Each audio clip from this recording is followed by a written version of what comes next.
बड़ा सवाल राजस्थान की सियासत में, क्या विधानसभा चुनाव से पहले सचिन पायलट के हाथ में होगी राजस्थान की कमान? दरअसल इस सवाल के जवाब में एक बड़ा इशारा खुद अशोक गहलोत दे रहे हैं, इसीलिए एक बार फिर ये खबर हम आपके सामने लेकर आए हैं।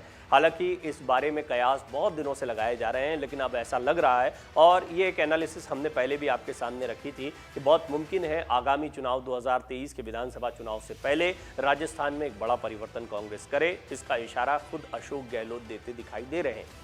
क्या राजस्थान की राजनीति में पायलट का दौर शुरू होने वाला है? कुछ और सवाल, क्या सचिन पायलट बनने वाले हैं राजस्थान के सीएम? राज्य में होने वाले विधानसभा चुनाव से पहले सीएम अशोक गहलोत ने जनता को क्या खास संदेश दिया है? क्या कांग्रेस ने अशोक गहलोत और सचिन पायलट के बीच की लड़ाई को सुलझा लिया है? इन सवालों के जवाब जानने की कोशिश करते हैं और अशोक गहलोत ने ऐसा क्या कह दिया जिसके बाद एक बार फिर ये मुद्दा चर्चा का विषय बन गया। राजस्थान के मुख्यमंत्री अशोक गहलोत ने रविवार को भरतपुर के उज्जैन में एक जनसभा को संबोधित करते हुए बड़ा बयान दिया। सीएम गहलोत ने कहा कि एक जाति से कोई मुख्यमंत्री नहीं बन सकता है। इस दौरान उन्होंने कहा कि मैं अपनी जाति से अकेला विधायक हूं, पर मुझे सभी जातियों से समर्थन मिला है, इसलिए मैं मुख्यमंत्री बना हूं। सीएम अशोक गहलोत ने अपने बयान में कहा कि आज मैं मुख्यमंत्री हूं, मैं चाहता हूं कि हर कौम की सेवा करूं, चाहे वो जाट हो, गुर्जर हो, राजपूत हो, कुशवाहा हो, जाटों हो, ब्राह्मण हो, बनिया हो, मीणा हो, जो भी कौम के लोग हों, कोई भी हो, क्योंकि मैं इस बात को जानता हूं कि जातियों के आधार पर कोई मुख्यमंत्री नहीं बनते हैं। मैं जानता हूं कि आज मैं मुख्यमंत्री हूं, अगर 36 कौम मुझसे प्यार नहीं करती, मुझे आशीर्वाद नहीं देती, तो मुझे कैसे मुख्यमंत्री बनाया जाता? तीन बार। और सबसे बड़ी बात यह है कि मेरी जाति सैनी कहलाती है, कुशवाहा कहलाती है, माली कहलाती है। मेरी जाति का एक ही एमएलए है असेंबली के अंदर, एक ही है, और वो मैं खुद हूँ। मैं कई बार सोचता रहता हूँ खुद भी कि मैं कितना लकी व्यक्ति हूँ, कितना सौभाग्यशाली हूँ कि राजस्थान की जनता ने मुझे मेरी कौम का एक एमएलए जो मैं खुद हूँ वो बनाया है, और तब भी आप लोगों ने मुझे तीन बार मुख्यमंत्री बनाया है। सीएम अशोक गहलोत ने आगे कहा, मुझसे बड़ा सौभाग्यशाली व्यक्ति कोई हो सकता है क्या, जिसको जनता ने इतना प्यार दिया, विश्वास दिया हाईकमान ने?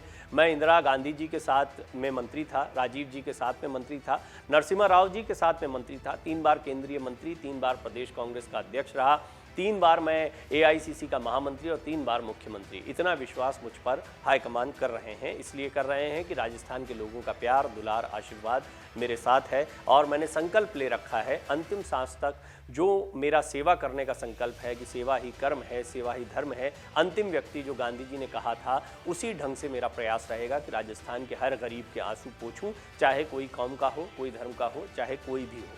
मेरा फर्ज बनता है कि मैं वो सुशासन दूं राजस्थान में जिससे सबका भला हो और राजस्थान का विकास हो। देश के अनुभवी राजनीतिज्ञ हैं अशोक गहलोत। दरअसल अशोक गहलोत राजस्थान के ही नहीं, देश के भी अनुभवी राजनीतिज्ञों में शुमार किए जाते हैं। प्रधानमंत्री मोदी खुद भी उनकी तारीफ कर चुके हैं और कह चुके हैं कि जब हम मुख्यमंत्री हुआ करते थे तो मुख्यमंत्रियों का जो भी मीटिंग या सम्मेलन होता था, उसमें सबसे सीनियर मुख्यमंत्री या सबसे सीनियर नेता अशोक गहलोत ही हुआ करते थे। उनके जैसा राजनेता वर्तमान में देश में बहुत कम है। वो तीसरी बार सीएम बनने के बाद से ही कांग्रेस की राजनीति के उस मोड़ पर हैं जहां से पार्टी की राजनीति युवा पीढ़ी के हाथों में शिफ्ट होने के करीब है। सचिन पायलट इस बात पर तभी से जोर दे रहे हैं। पायलट से गहलोत का सियासी रार भी उसी का प्रतीक है। इस बीच राहुल गांधी की भारत जोड़ो यात्रा के दौरान भी दोनों के बीच सियासी उठापटक का सिलसिला जारी रहा था। बहुत हद तक राहुल ने इसको साध लिया। गहलोत गुट ने 25 सितंबर को बगावत का बिगुल भी फूंक दिया था। हालांकि मामले को थामने के लिए गहलोत दिल्ली पहुंचे और सोनिया गांधी से मुलाकात कर माफ़ी भी मांगी थी। उस समय जो कुछ हुआ उसे सियासी मजबूरी बताकर उन्होंने मामले को वहीं समाप्त कर दिया था। अशोक गहलोत के हाल ही में संन्यास वाले जिक्र के बाद भी कयास तेज हो गए। हरियाणा में प्रवेश करने से पहले गहलोत पायलट को गले लगाकर विदा हुए थे राहुल गांधी। अब संन्यास की बात जो कही थी अशोक गहलोत ने, उससे ये भी स्पष्ट हो रहा था, उनसे दरअसल एक प्रश्न पूछा गया था, लेकिन इस प्रश्न का जवाब देना, उसको अटेम्प्ट करना प्रश्न को, ये बताता है कि अशोक गहलोत इस प्रश्न को गंभीरता से ले रहे थे। उन्होंने कहा कि मैं राजनीति पढ़ाना चाहता हूँ, अपने अनुभवों को युवा राजनेताओं के साथ में, एस्पिरेंट राजनेताओं के साथ में साझा करना चाहता हूँ। वहीं राहुल गांधी ने किस तरीके से इन दोनों के बीच की तकरार को खत्म करने का प्रयास किया। राहुल गांधी की यात्रा ने 4 दिसंबर को झालावाड़ जिले से राजस्थान में प्रवेश किया था। राजस्थान में पैदल यात्रियों ने 521 किलोमीटर का सफर तय किया। अंतिम दिन यानी 20 दिसंबर को राहुल ने अलवर के मालाखेड़ा में सभा को संबोधित किया था। इस दौरान राहुल गांधी ने राजस्थान के मंत्रियों को टास्क सौंपा। राहुल ने मंत्रियों को हर महीने 15 किलोमीटर पैदल चलने का सुझाव भी दिया। राहुल के सुझाव को मंत्रियों के जनता से संवाद नहीं करने से जोड़कर देखा जा रहा था। इसके बाद में राहुल ने बंद कमरे में एक मीटिंग भी की थी। राहुल गांधी ने अशोक गहलोत और सचिन पायलट के बीच विवाद कम करने को लेकर अलवर के सर्किट हाउस में बैठक की। बंद कमरे में करीब 1.5 घंटे तक चली बैठक में पार्टी के राष्ट्रीय महासचिव केसी वेणुगोपाल और कुछ चुनिंदा मंत्री मौजूद रहे। सूत्रों की माने तो कहा जा रहा है कि राहुल गांधी ने गहलोत और पायलट को शांत रहने की सख्त हिदायत दी है। कहा जा रहा है कि राहुल ने कहा कि जो पार्टी के लिए मेहनत करेगा उसे मेहनत का फल जरूर मिलेगा। कौन क्या कर रहा है ये सबको पता है। हर काम और भावी रणनीति की रिपोर्ट कांग्रेस आला कमान के पास पहुंच जाती है। ऐसे में किसी को भी बार बार बताने की जरूरत नहीं है। जो पार्टी के लिए काम करेगा पार्टी उसे आगे और अच्छा काम करने का मौका देगी। यात्रा के प्रवेश से पहले राजस्थान कांग्रेस में घमासान मचा हुआ था, लेकिन यात्रा के दौरान ये घमासान बहुत हद तक शांत दिखाई दिया या काबू में दिखाई दिया। भारत जोड़ो यात्रा के राजस्थान में प्रवेश से पहले प्रदेश में सियासी घमासान मचा हुआ था। गहलोत और पायलट गुट एक दूसरे पर जमकर जुबानी हमला बोल रहे थे।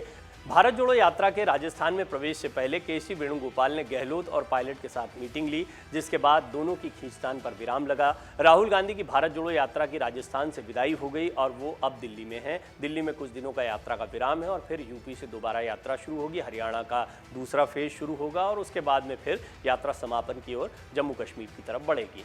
अब देखने वाली बात होगी कि क्या राहुल गांधी सचिन पायलट और गहलोत की लड़ाई को पूरी तरह से खत्म करने में कामयाब हो गए हैं या यात्रा के कारण दबा सियासी बवंडर एक बार फिर उठेगा। इस सब के बीच में अशोक गहलोत के जिस बयान का हम जिक्र कर रहे हैं उसमें अभी तक अशोक गहलोत के पुराने बयानों को देखें तो वो सचिन पायलट से काफ़ी खफा दिखाई दिए, लेकिन बाद में चाहे राहुल गांधी हो या अशोक गहलोत हो, सभी ये कहते दिखाई दिए। हर पार्टी में ये होता है, सारी पार्टियों में उठापटक होती है। हमारे यहाँ भी थोड़ी है। राहुल गांधी ने इस बात को कहा था प्रेस कॉन्फ्रेंस के दौरान राजस्थान में।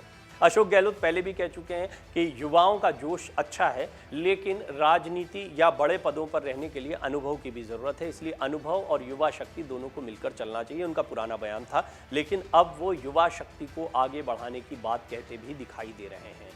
वो युवा शक्ति को या युवाओं को आगे आने का जब आग्रह करते हैं तो इसमें कहीं ना कहीं एक संदेश छिपा हुआ है कि क्या वो सचिन पायलट को भी आगे करने के लिए सहमत हैं। एंटी इनकम्बेंसी के लिहाज से देखा जाए तो कहीं ना कहीं राजस्थान में बदलाव की ज़रूरत कांग्रेस को महसूस हो रही है। कुछ दिनों के लिए, कुछ महीनों के लिए सचिन पायलट भी मुख्यमंत्री नहीं बनना चाहते हैं। इस पर भी विस्तार से हमने आपको एक रिपोर्ट दिखाई है। लेकिन ये बात है भविष्य की राजनीति की। क्या भविष्य की राजनीति में राजस्थान में कांग्रेस का चेहरा सचिन पायलट होंगे? इस बात का जवाब आने वाले कुछ दिनों में मिल जाएगा और इसका संकेत देने के लिए बहुत मुमकिन है कि चुनाव से कुछ समय पहले ही सचिन पायलट को सत्ता की कमान सौंप दी जाए। लेकिन इस सब के बीच में अशोक गहलोत की जिम्मेदारियां क्या होंगी, अशोक गहलोत किस तरीके से आगे की भूमिकाओं में दिखाई देंगे, एक बहुत बड़ा सवाल है। इस सवाल का जवाब जैसे ही मिलता है वैसे ही सचिन पायलट की राह आसान हो जाएगी। अगर आप ये वीडियो YouTube पर देख रहे हैं तो हमारे चैनल को सब्सक्राइब करें और बेल आइकन को दबाना ना भूलें। अगर आप Facebook पर ये वीडियो देख रहे हैं तो हमारे पेज को लाइक करें। डाउनलोड करें अमर उजाला ऐप और पाएं खबरें लगातार।